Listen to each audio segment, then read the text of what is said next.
Hello once again. Welcome back to Cyber, your decentralized communication bouncer.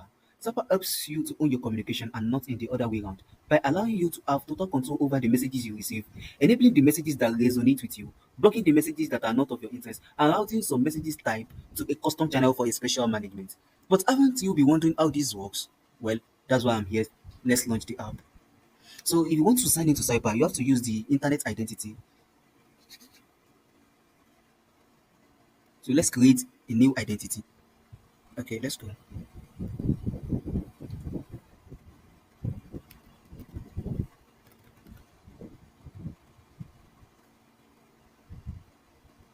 So this is creating our internet identity for us. Yeah, it is safe, private, and decentralized. Yes. So this is our internet identity. So I can just copy it for anytime I want to log in. I will use this um code. So let's save it and continue. Yes. So since we have our internet identity, we can now log into Cyber. But before we go, we have to claim our alias, which is also known as username. So when I set the alias, other users or decentralized applications have access to send me messages. So let me just use Raj as my alias and let's claim it since it is available. Yeah, and yeah, you can see that my alias is Raj. So and I have zero messages, zero delivered, zero block, and zero privacy rule. So in order to navigate this app, the first thing that you need to know is that you have to create rules so that it is not all messages that will be entering your inbox. You can see that you can filter the message if the message doesn't resonate with you, you block it. If it resonates with you, you allow it. And sometimes you have to route some messages into a specific channel. You will see how everything works now. Let's firstly create our first rule. The first rule will enable us to block all the messages that contains free because we believe anything that is free is kind of like suspicious and it might be a vector that can use to spam us or to like hack our device. So that is why we are going to say any message that contains free, let's block it. Let's say free messages to be blocked. That's the name, and the description is optional. So anytime you have message title and it contains free, so let's block it. So let's set it to block and save the rule. So this will allow us to block any message that is having that free. We are also going to create another rule that allows all messages that contains congratulation. So let's just say congratulatory messages. Since all congratulatory messages are messages that are very safe. So let's say if the message body contains congratulations, so just accept or allow the message to enter. So we have that and we save the rule. Now we have two rules. The first rule is the one that blocks any message that contains free, and the second one is the one that accepts or allow all messages that contains congratulations. This is still saving. Alright, so this rule have been created. Let's check our rule in the dashboard. As you can see, we have two rules created. The first one is the congratulatory message, which accepts all the messages that have congratulations, and the second one is free message to be blocked, which block all messages that contains free in its message title.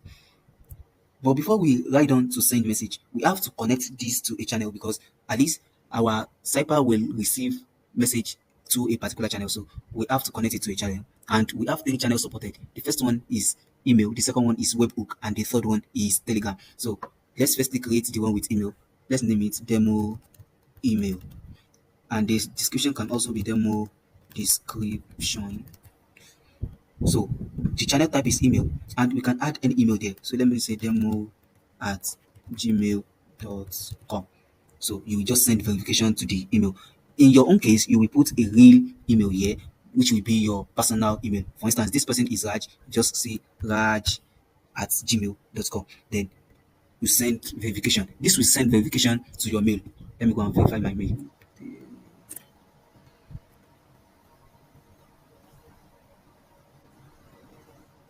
So as you can see, my mail has been delivered. So let's check it and let's go and verify it. You can see this is it. You can either copy this and go and paste it here and go and paste it here to verify, or you can just click on the verification link. So let's verify.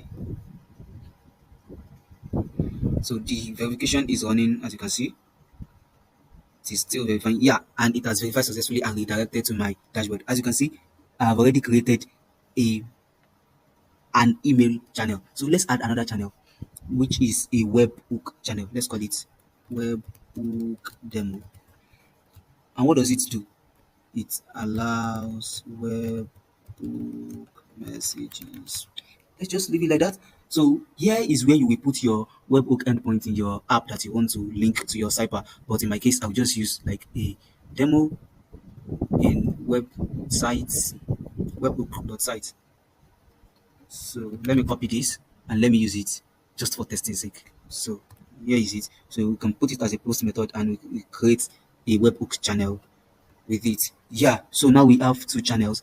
The first one is email and the second one is webhook. So we can receive messages through the email and we can also receive messages through the webhook. But Cypher is just acting as our agent or as our gateway that make that message to either reach the email and webhook or block it from reaching the email and web.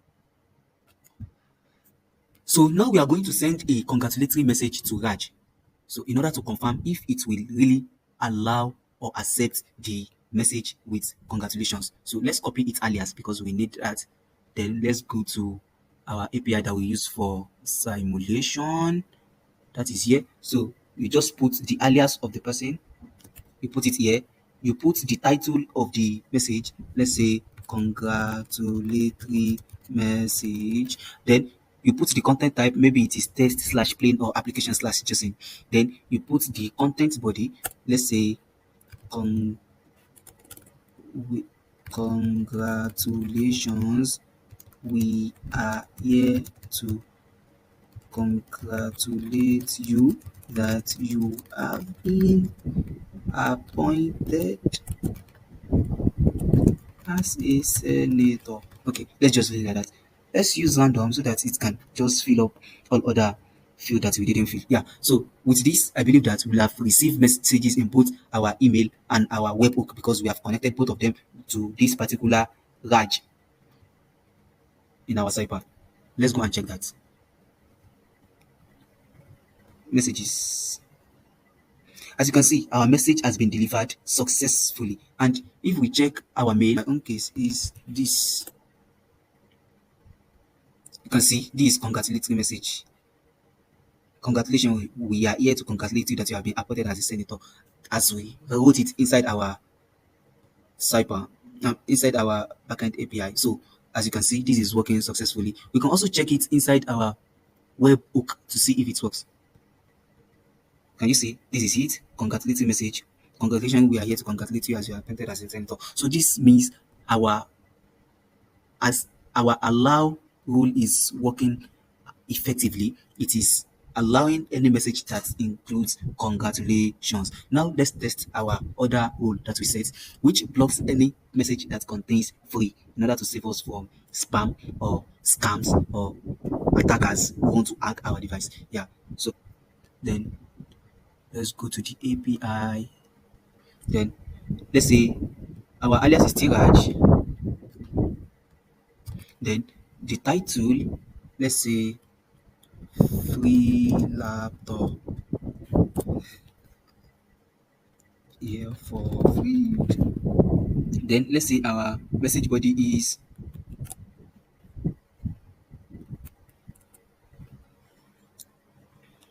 come and get your free laptop.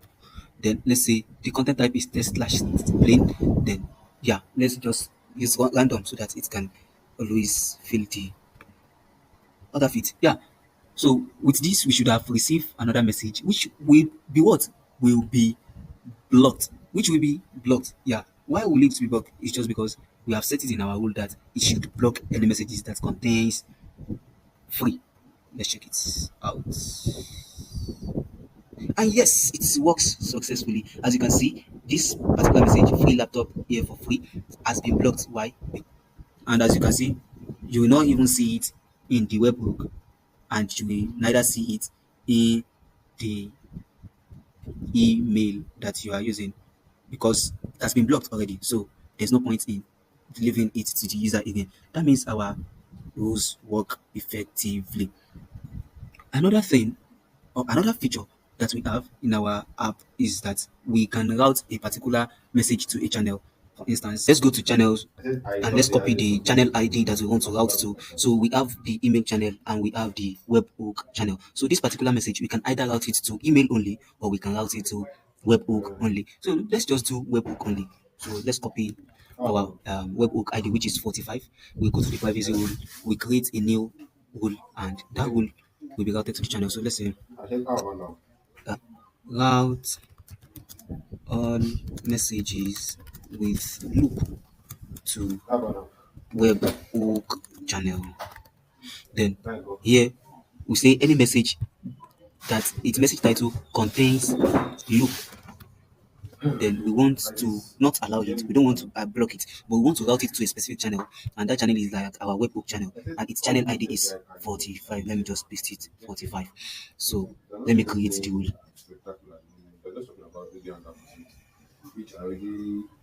Yes, no. Let me refresh. So as you can see now, we already have route all messages with loop to a webhook channel. So let's test our channeling and let's see if it works as we want. So we go here. Let me search for it here. So notify alias. Yes. So what is our alias? Let's copy our alias. Our alias is Raj. So copy alias. Paste it here. Then this particular place is our message title. So let's put this. Let's just say test for loop. You can see that it contains loop. That means it will not allow it. It will not reject it, but it will route it to a specific channel.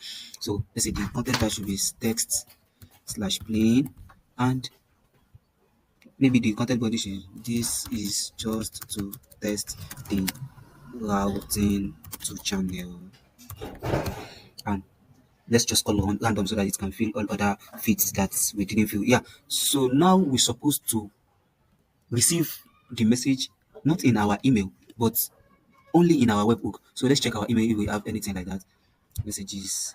So let me check if that message has been delivered to me. Let me refresh. So the message is not delivered to me in the mail, but let me check the webhook. So if it is delivered. As you can see, this is the message that you just sent. Test for loop. This is just to test the routing to channel. That means the message delivered to my channel, but it doesn't deliver to my email because I didn't allow it to send the message to my email. So I'm just sending it to this specific channel. So those are the three main rules that you can set in order to regulate the message that enters your cyber account. But there is a big question that is left unanswered. And what's that question? How does Cypher interact with decentralized application? Well, we have got you covered. We created a demo application in order to show you how Cypher interacts with decentralized applications. So let me take you to it. So this is DefiSwap, a demo app that shows you how decentralized application notify their users using Cypher without sending the user spam or alert that user don't want. So let's say the alias of our own user is Raj. So let's copy our alias. Let's put it here in our demo app. Then we want to swap for one BTC, then to USDC. Then it will just give us. When we process it, we will be sending notification to the Cypher, not the user directly. So the user, if this message that we are sending to the user is among the message that the user wish to accept, then it will accept it. But if it is among the messages that the user wish to block, then it will not reach the user. It will just list it among the blocked message in the Cypher. So let's just check it out. So messages, as you can see, it has been delivered. Swap executed. Has been delivered. That means it is not among the messages that is being blocked by the user. In summary, Cypher solves three problems: scattered communication, lack of user control, and developer overhead. It is not a new inbox. It is a decentralized agent that puts ownership of communication where it belongs, by giving the total control to the user. In Web 1, you can read.